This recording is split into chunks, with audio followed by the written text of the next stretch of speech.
You're a small group leader, an SGL. But what does that mean? We're here to explain it using the language of the young. Emojis. Emoji. Emojis. Doesn't matter. Okay, I know what you're thinking. And no, being a small group leader really isn't that scary. As a small group leader, you're a little bit of a friend, parent, coach, and teacher. Not really any of those things, but a little bit of all of those things. Basically, it's your goal to influence kids to have an authentic faith. And if you want kids to have a big faith, you have to lead small. So what does it mean to lead small? It means strategically investing in the lives of a few over time, so you can help them build an authentic faith. And there are 5 things you can do to make that happen. Number 1, be present. Connect their faith to a community. Show up predictably. This means be consistent. Show up for group time every time, or as much as you can. Besides, there's usually some perks. Show up mentally too. Engage with your few. That means leaving phones, texts, emails, floppy disks, fax machines, whatever, at the door. Show up randomly too. Surprise them outside of group, like at their soccer, basketball, football, tennis, baseball, golf, rugby game, or maybe a play, dance recital, singing competition, band practice, art show. Hey, sometimes good old snail mail works too. Now, number 2, create a safe place. Clarify their faith as they grow. Lead the group. Create a foundation of acceptance. You get to guide your few through some tension, but ultimately help them value acceptance, confidentiality, and honesty. Respect that process. Remember, in the faith process, there is no finish line. There's no medal, no trophy. It's a continual process, and everyone goes at a different pace.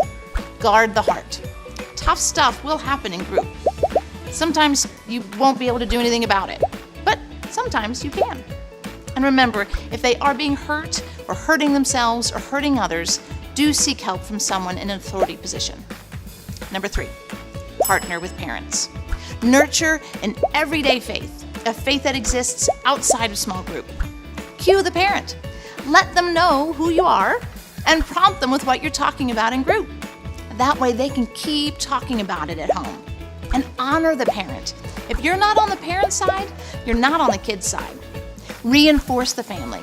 Include them whenever possible. Remember, your role is temporary. Theirs is lifelong. Number 4, make it personal. Inspire their faith by your example.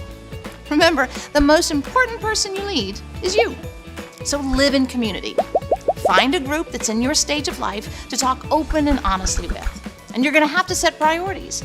In order to inspire authentic faith in your few, you must first prioritize it in your own life, spiritually and relationally. And be real. It's important for your few to see the real you. So find ways to relate to them without compromising who you really are.